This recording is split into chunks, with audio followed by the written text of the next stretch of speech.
The Evolving Leader is a series that shares insights into the never-ending journey of leadership and entrepreneurship.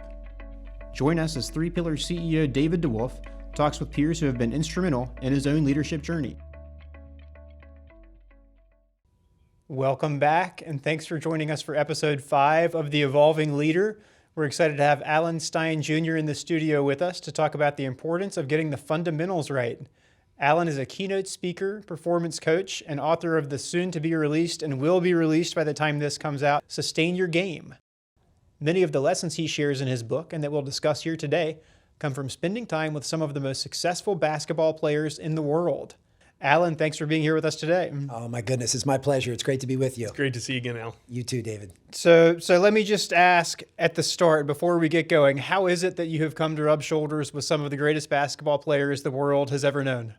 Well, basketball was my first identifiable passion, and I fell in love with the game at 5 years old. And I'm so grateful that here 40 years later, basketball's still a major pillar of my life. And I've spent my entire life around the game, and incredibly thankful that I've seen it from 3 very distinctly different vantage points. The first third of my life was as a player myself. I was able to play all the way up through college. The next third I spent as a basketball performance coach, which was when I actually got to work with these elite players. And now on this back third, I'm the father of 3 children that all play youth basketball. So I've seen the game from every angle. And I got into basketball performance training at a very opportune time when there weren't very many people doing it. And some doors were opened for me that allowed me to do work at Nike and Jordan Brand and USA Basketball. And I got an opportunity to work events for the likes of LeBron James and Kobe Bryant and some pretty amazing players. But I also had an opportunity to work at 2 different high schools here in the Washington, D.C. area that ended up producing future pros like Kevin Durant and Victor Oladipo. So I've had a unique journey that I've gotten to see both sides of the curtain. I've gotten to see what it takes for a young player to rise to the mountaintop, but then I got to work with these established pros and see what it takes to actually stay there and sustain that level of excellence. So very thankful basketball has been a major part of my journey. Mm-hmm. Very nice. So one of the important things for any leader to know is kind of their role in the process. And I'd be curious to get your take on this. David and I were talking over lunch. You know, we feel like the role of a leader is really to be more coach or maybe even GM than it is to be the star player.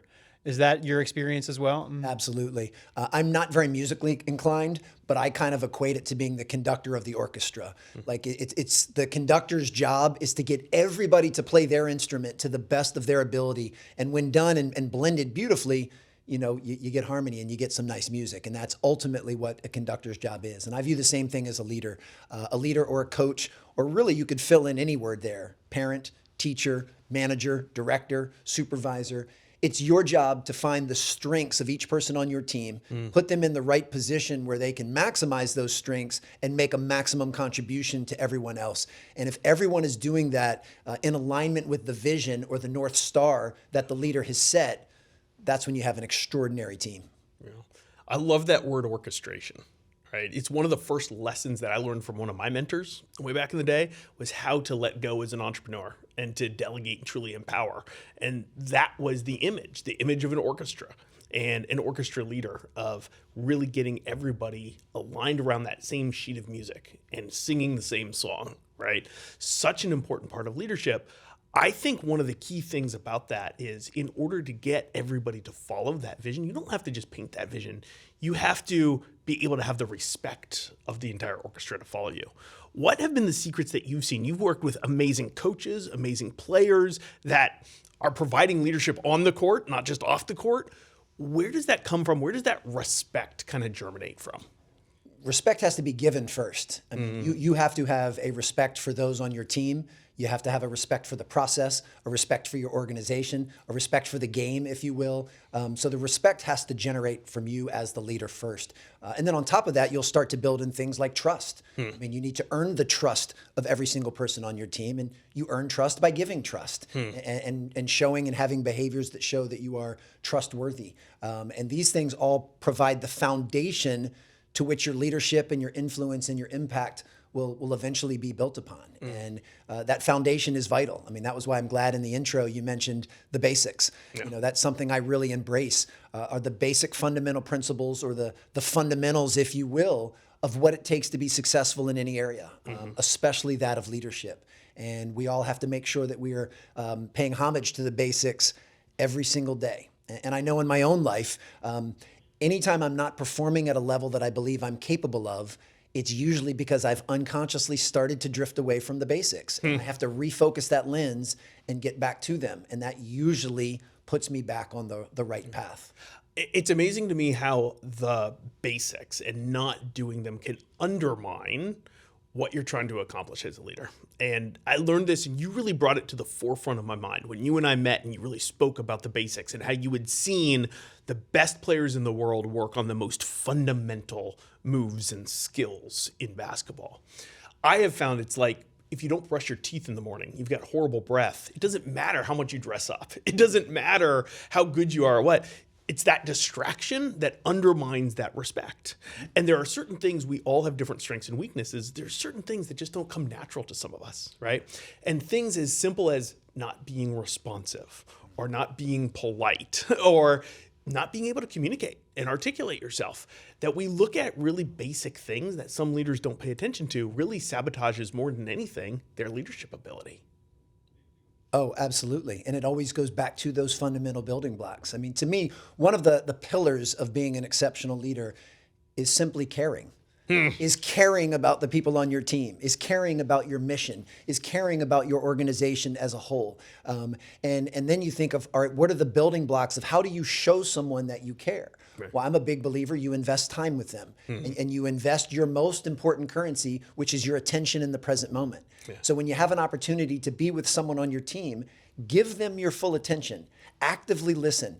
Have a genuine curiosity to get to know not just more about them from a professional standpoint, but even from a personal standpoint. Find out what's important to them and truly solidify that connection. And then when they know that you are all in and you truly care about them as a human being first and as an employee second, then they're going to increase their requisite buy-in and believe in. And now you've created a culture where everyone is working together to make a maximum contribution to move towards that North Star. But for me, it always starts with caring. And that's not something you can fake. That needs to be genuine and it needs to come from your heart. And you show people you care by investing your attention in them. Yeah. One of your favorite phrases is be where your feet are. Yes. Right. I think that goes to that, right? One of the ways we show care is by really paying attention, investing in the present moment versus being somewhere else, thinking about something else. Yeah. And I always try and give proper attribution. I've heard be where your feet are. I heard it first from Nick Saban, the head football coach at Alabama, and I heard it from Oprah Winfrey. So if both of them said it, it has to be true. Has to be true. Has to be true. But you know what's funny? There's something, and I've always loved quotes. I'm a self-diagnosed quote nerd, and I started writing down quotes on a yellow legal pad when I was 15 years old. Wow. And then with the advent of the computer, transferred those over to a Word doc. And I have a Word doc now still on my laptop with thousands of quotes. And there's just something about the way that words can be organized that can make the meaning resonate differently with folks. So there's a million ways to say you need to be in the present moment. But the second that I heard be where your feet are, I just had this epiphanal moment. That made sense to me. And it's something that I say to myself, not out loud, or they'd have me committed. But I say that to myself dozens of times a day. That if I ever find myself, whether I'm in a meeting with you two or I'm having dinner with my children, and I find myself temporarily distracted or not being present, that is my trigger. I simply say, Alan, be where your feet are. So that's where your feet are. So it brings me back to that present moment. So that's one of your basics. It's one of the fundamentals that you live by, and I've experienced that so many times. What are the others? Do you have 3 or 4 other basics that you just always go back to and make sure you're practicing? I do. And let me preface this with, and I've started sharing this on stage, and I actually find that the vulnerability helps increase connection.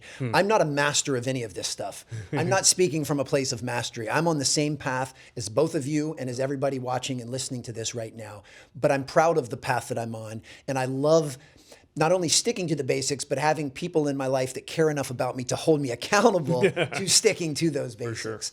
For sure. For me, I'm big into routine and structure and consistency. Yeah. That's actually something that gives me comfort. So I love routine. And I have a meticulous morning and evening routine, which I would consider one of my basics. And I don't deviate from it. Now, I'm not robotic. Basically, what I have is a framework that I say, all right, every morning, here are the things that I need to accomplish in order for me to be my best self. And they're not always identical. You know, for me, within the first 60 minutes of every day, I try to do something physically that gets me moving. I try to do something mentally that stimulates thought, and I try to do something emotionally, you know, kind of engages the heart. So if I can do those three things within the first hour of waking up, it puts me in a pretty good mindset to be my best self. And now what I do for each of those three things may differ. Sure. Someday I might do some yoga. Another day I might go for a run. Another day I might lift some weights, and that's the physical part.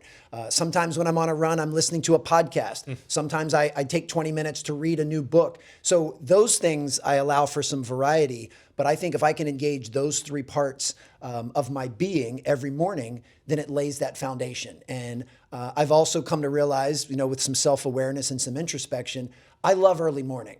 So I love the early hours of the morning. So many of the times I'm doing these things at 6 or 7 or 8 o'clock in the morning, which then leaves the rest of the day to be productive and to be present. So I would say habits and routine and structure are another part of my basics. And living present, which is really challenging to do in today's very digitally distracting world, and sticking to structure and habits when there's a variety of other things that necessitate our time. Those things are never easy to do, but I value them so much and they're so important to me that I make the time to do them. You keep coming back to them. David, let me jump in and ask, what are some of your fundamentals, either from a scheduling perspective or a leadership perspective? Yeah, what boxes do you try to make sure that you check? You know, it's funny, and I've found this over and over with leaders. Mine are so similar, right? And I didn't even realize this, but my morning routine is a huge part. I'm the exact same way.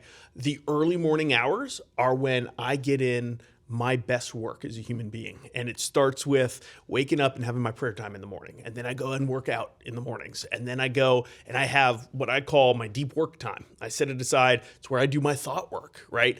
Because of exactly what you said. I can be productive and then I can engage. And so that morning routine is number one. Number two, treating people, right? One of the core values at 3Pillar that we talk about all the time is intrinsic dignity. I really believe in caring for people. You say it one way, I say it slightly different. It's the same thing. So call it a human being is a human being, and regardless of what they do, they deserve respect and honor. And really investing in other people is really important to me as well. Those are some of the staples for me. But then I think I also have some very tactical ones.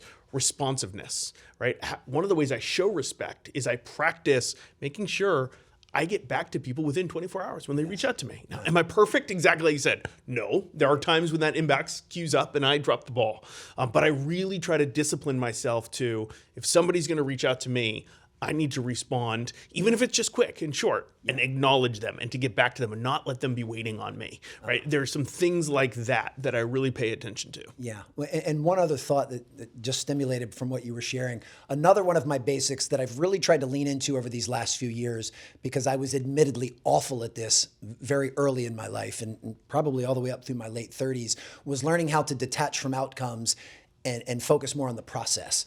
Not to say that goals and outcomes aren't important. They can be that North Star, if you will, but not allowing achievement to dictate my self-worth and my self-value. So basically learning to love the work for the sake of doing the work, and then any outcome or goal that you reach is simply a byproduct of that. And it's something you can celebrate and you should celebrate, but not kind of putting all of my eggs in that basket. Learning to do the things on a daily basis, the habits and the behaviors, the way that you treat people, and then letting things just unfold. So, you know, I know you and I have had so many conversations. You've heard me talk about control the controllables, right? Which I believe are attitude and effort. Yeah. So the vast majority of my focus is in my own attitude and effort. And I'm getting better at, certainly haven't mastered it, letting everything else go. Yeah. That if I can say, even with this interview right now, if I give my best effort and I have my best attitude, that's all I have control over. Right. I don't have control over what you guys say or what you ask. I don't have control over what the people watching or listening think of me.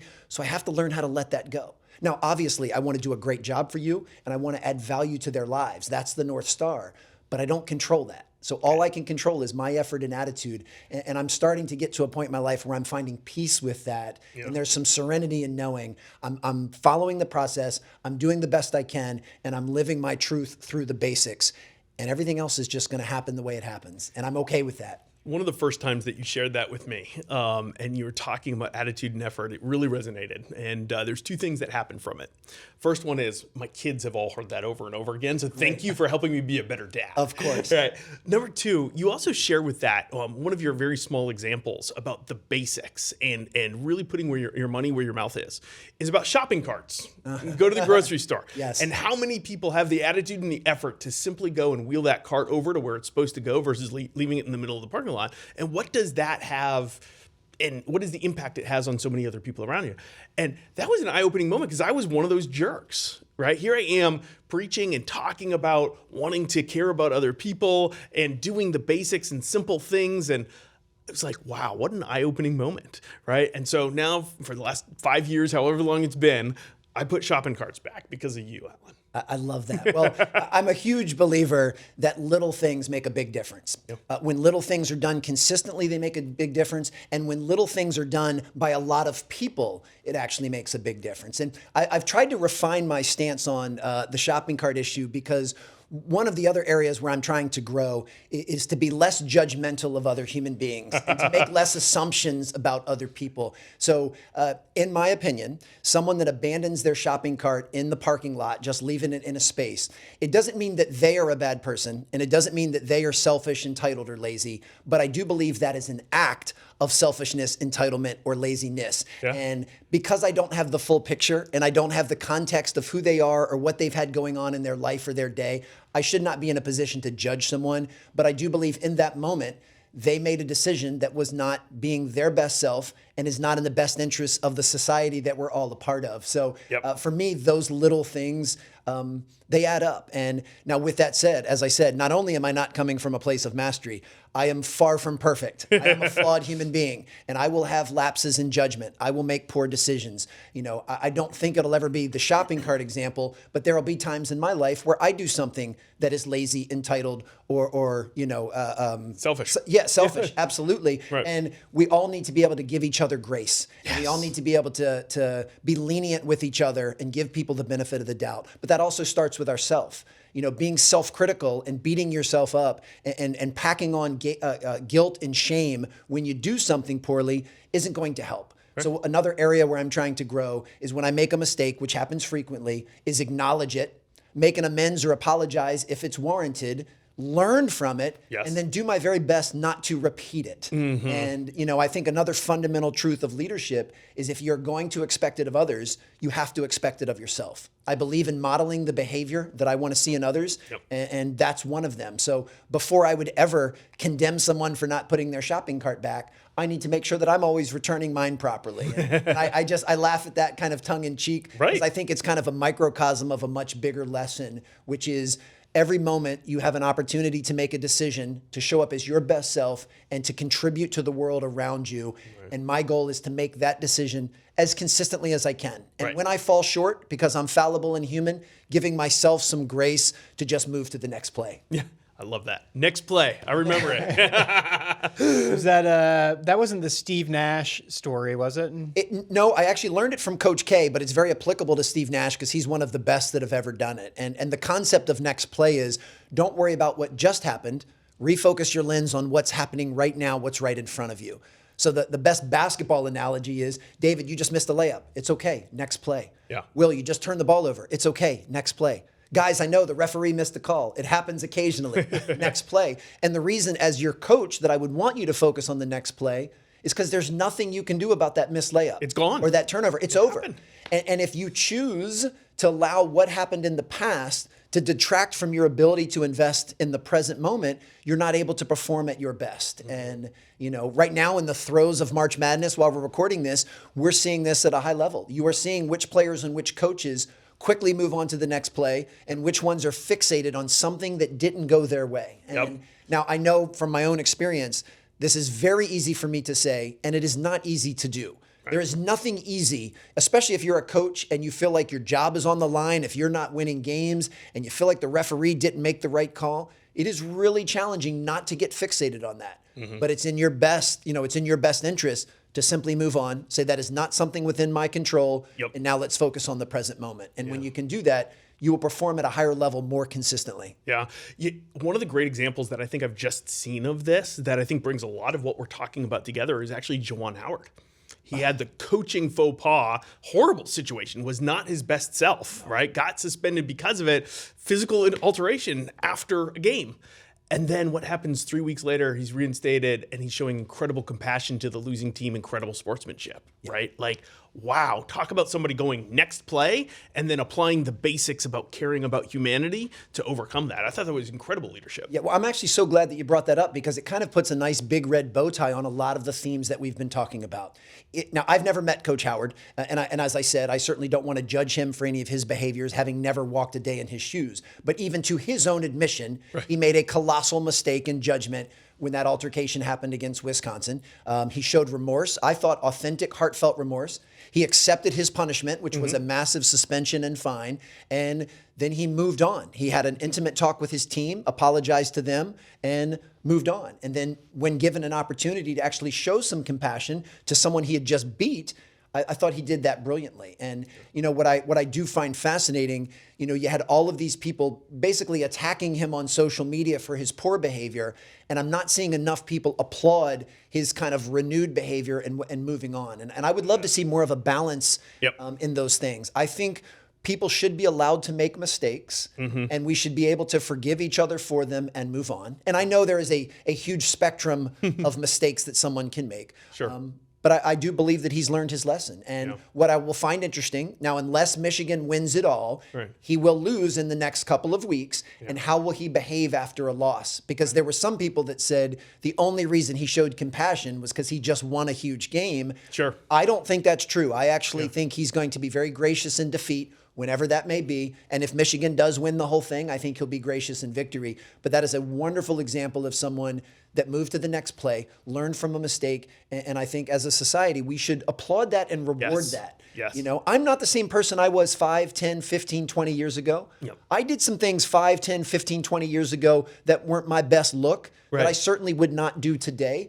But I learned from those things, and they make me who I am today. So I think we should all lean into the fact that our imperfections and our flaws and our mistakes can help build character and build us into the leaders that we are all trying to come. Absolutely. The evolving leaders that we are all trying to become. It's part of the journey, right? Yeah. It's the scars that we have, right? We've skinned our knees, right? And so we remember why we fell in the first place, right? And those are such important. I think that's one of those fundamental lessons, right? It's one of the fundamentals we all need. Absolutely. Is to go back and learn from those mistakes and not let them get us down. Yeah, right. Absolutely. So let me ask about the book. It's called Sustain Your Game. It will be out in a few weeks, as we mentioned in the intro. I assume you're taking some of the lessons that you've learned over the 5, 10, 15, 20 years that you alluded to. Are there any maybe never before told stories that will be in the book that you could share here, since this won't be out until after the book comes out? Yeah, absolutely. I'd be happy to. Well, to kind of put into context, so my first book was Raise Your Game. And the goal of that was to show folks how to reach optimal performance. But then I realized that's only half the battle. Staying there is the hard part, and staying there is more of the long term. I mean, it's one thing to get to the top of the mountain, it's the other thing to stay there, and that's where the sustain portion comes in, and where I really started to feel, especially during the pandemic, were the effects of stress, stagnation, and burnout that a lot of people across a variety of industries were starting to feel. So I wanted to address that.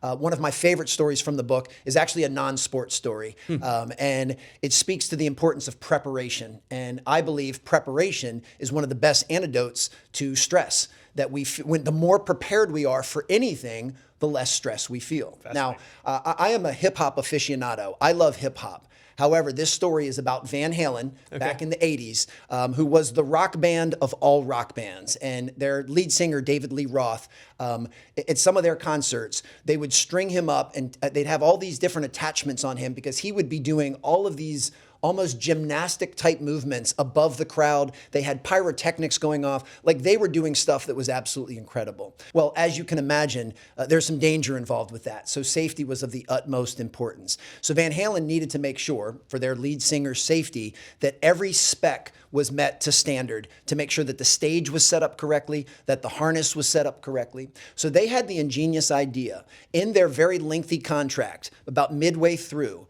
they put in specifications of how everything needed to be constructed. And at the end of that little segment, they also put that in our green room, we need to have a bowl of M&Ms, but we need to have the brown M&Ms removed. And the reason they did that, when they walked into the green room, they would know immediately whether or not someone had read that contract to great detail. Because if they walked in and saw that the brown M&Ms had been removed, they know that that person had read through that every single letter and syllable of that contract.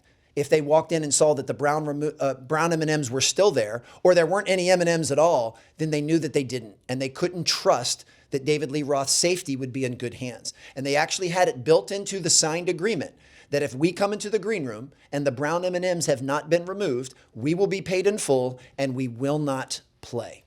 And that story and that urban legend has been twisted over the years in a way that kind of makes rock stars sound incredibly entitled. Like they're so specific they can't eat certain M&Ms, when that wasn't the case at all. They did it for the very specific reason of making sure that preparation and everything that needed to be done for his safety had actually been performed. So I thought it was a very ingenious and innovative way to make sure that everything was done properly. And I bring that up because I'm a huge believer that preparation is the antidote to stress. That the more prepared we are for any situation, then the less stress we'll feel in the moment. And a good portion of Sustain Your Game is on how we can more effectively manage stress. I love that. Preparation, but then also delegating that preparation. How do you create an environment around you where you can empower other people to help you prepare and create that environment? Absolutely. Well, we could go on all day, Alan, and we wish we could, but I will get you out of here on this. It's March 23rd as we sit here. You alluded to the NCAA tournament that's going on right now. You're a big basketball guy. Who's going to take it home? Well, as David knows, I have a very strong allegiance to Duke and to Coach K. And every single year, I believe Duke has the potential to win it all. Now, funny enough, 5 of those years I was correct because he's won 5 championships. But I think it would be an unbelievable farewell. Duke has the potential to do it. But as we all know in March Madness, anything can happen. But I'm going to put my money on Coach K going out with a trophy. Yeah, he's the type of leader that deserves it, number one. And luck tends to play out. It's not luck, it's preparation, right? Sure. And so I think that's a good chance. Well, as a Tar Heel, I hope that UNC and Duke get a chance to play in the Final Four, and we'll let the chips fall where they may. And I tell you what, I mean, I would say UNC is the hottest team in the tournament right now. They are playing.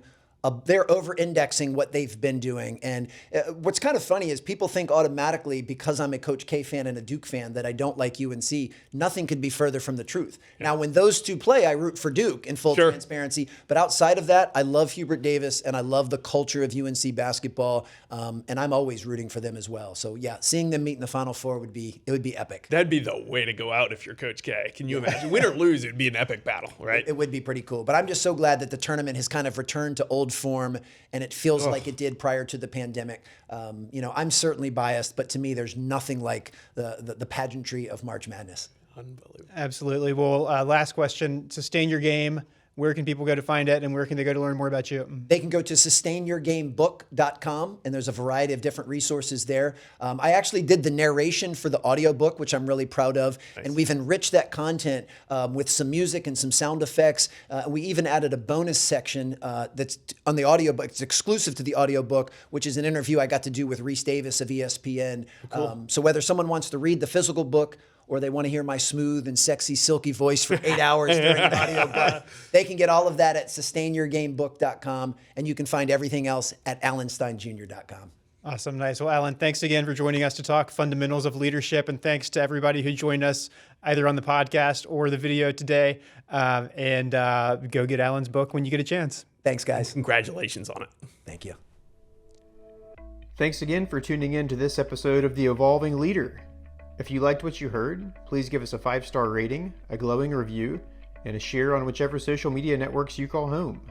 For more on the podcast and to view video of each episode, please visit daviddewolf.com/podcast.